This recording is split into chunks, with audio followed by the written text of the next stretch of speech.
Ever feel like the game is totally stacked against you? That no matter who you vote for, big money still calls the shots? It turns out that feeling isn't just in your head.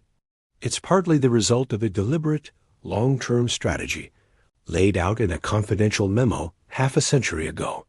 In 1971, a corporate lawyer named Lewis F. Powell, Jr., who would soon be appointed to the Supreme Court, wrote a memo that gave a voice to a growing fear in the business community.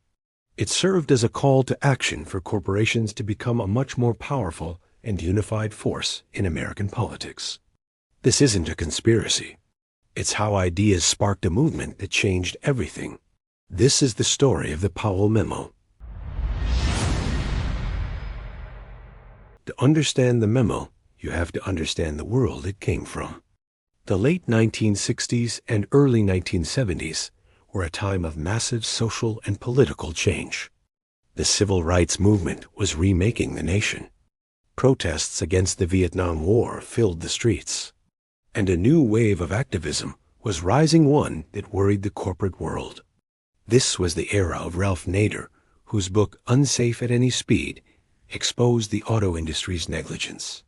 The environmental movement kicked off the EPA's creation. For the first time, powerful government agencies were being created to protect consumers, workers, and the environment from corporate overreach. For many in the business establishment, this felt like an all-out assault. They saw popular movements and new regulations not as progress, but as a direct attack on the American free enterprise system. In their view, capitalism itself was under siege. From college campuses to Congress, they heard voices challenging their power and profits.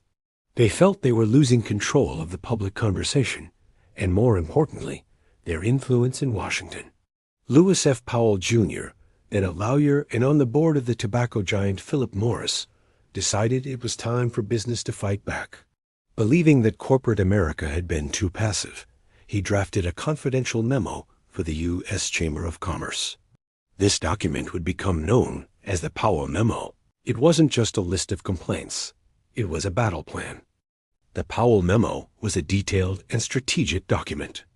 Powell argued that for corporations to protect their interests, they needed to wage a long-term, unified, and aggressive campaign to reshape American society's attitudes toward business. The memo laid out a multi-front strategy. First, the campus. Powell saw universities as a major source of criticism against business. He wrote that the assault on the enterprise system was coming from intellectuals and students. His solution? Corporations needed to fund their own scholars, get involved in curriculum, and demand balance on faculties to counter anti-corporate sentiment at its source. Second, the media. Powell understood that controlling the narrative is key. He pushed companies to keep an eye on media bias and support a network of pro-business voices for TV and radio. He wanted corporations to support their own publications to ensure their side of the story was heard with professional excellence. And third, the courts. This was a critical part of Powell's vision. He argued that business had neglected the judicial system for too long. He suggested a bold plan to use courts for corporate gains. He suggested corporations should fund legal groups to challenge regulations and boost corporate rights. He suggested a long-term planning strategy. It wasn't just about winning cases. It was a sneaky way to grow business power. The memo spread among business leaders quickly. It became a key text that helped energize a generation of wealthy donors and business leaders. Groups supporting Powell's vision quickly emerged, including the influential Business Roundtable of CEOs. In 1972, lobbying in Washington skyrocketed from 175 companies to nearly 2,500 in 10 years. This surge in lobbying activity saw total federal spending reach a record $4.4 billion in 2024. Powell's call for an intellectual counter-movement was also answered. Corporate money helped create a new ecosystem of think tanks. The Heritage Foundation and the American Legislative Exchange Council, ALEC, were both founded in 1973. While not directly created by the memo, these organizations became part of the broader movement it had championed.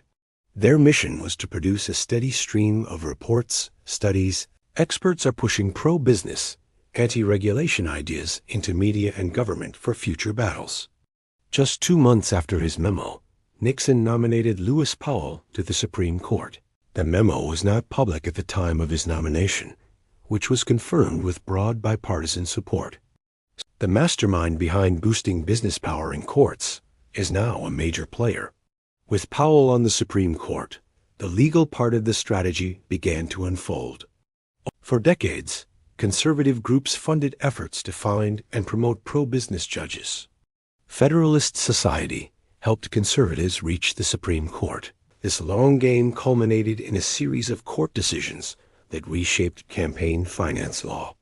The big moment came in 2010 with the Citizens United v. Federal Election Commission case. The case was about whether a nonprofit could air a film critical of Hillary Clinton. But the court's conservative majority, many of whom were products of the legal movement Powell had championed, used the case to make a much broader ruling. The Supreme Court ruled 5-4 that limiting corporate political spending violates free speech rights.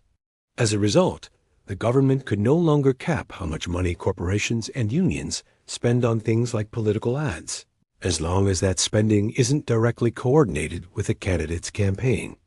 Citizens United, along with a related court decision called Speech Now, Org v. FEC, opened the door for new entities called super PACs, which can raise and spend unlimited sums of money.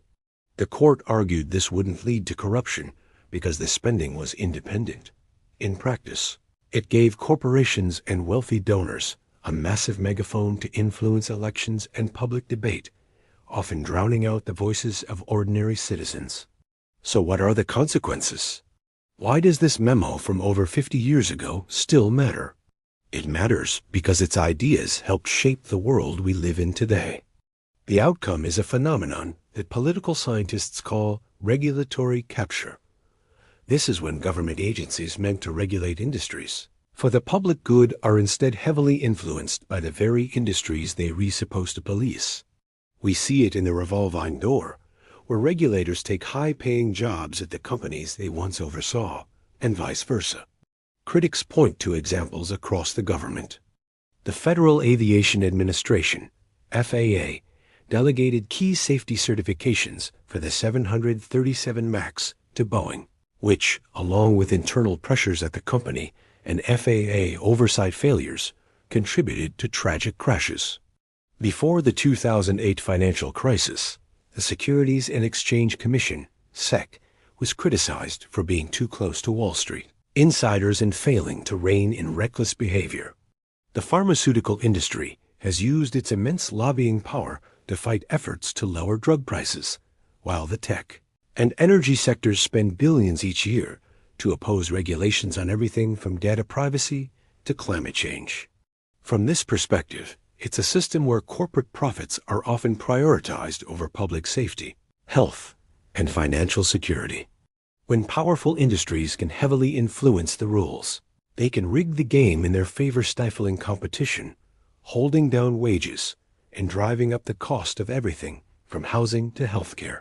From a confidential memo in 1971 to the political landscape of today, the strategy Powell outlined proved to be highly influential. His call to action helped mobilize corporate America into a political force that has profoundly rewired our democracy. This movement successfully bolstered its influence in the courts, the media, and in Washington, where lobbying has become a multi-billion-dollar industry. This story isn't about a hidden conspiracy. It's about revealing a documented and executed strategy. The Powell memo provided a voice and a roadmap for a movement that for 50 years has been working to advance its interests. The feeling that your voice is being drowned out isn't just a feeling. It's the sound of a system where money often speaks louder than people. Understanding this history is the first step, because you can't fix a system until you understand how it works. The forces behind this are powerful, but they count on public apathy. The most effective way to push back is to be informed and engaged. Share this video to help get the word out. And check out the links in the description to learn more about the organizations fighting to get big money out of politics. Thanks for watching.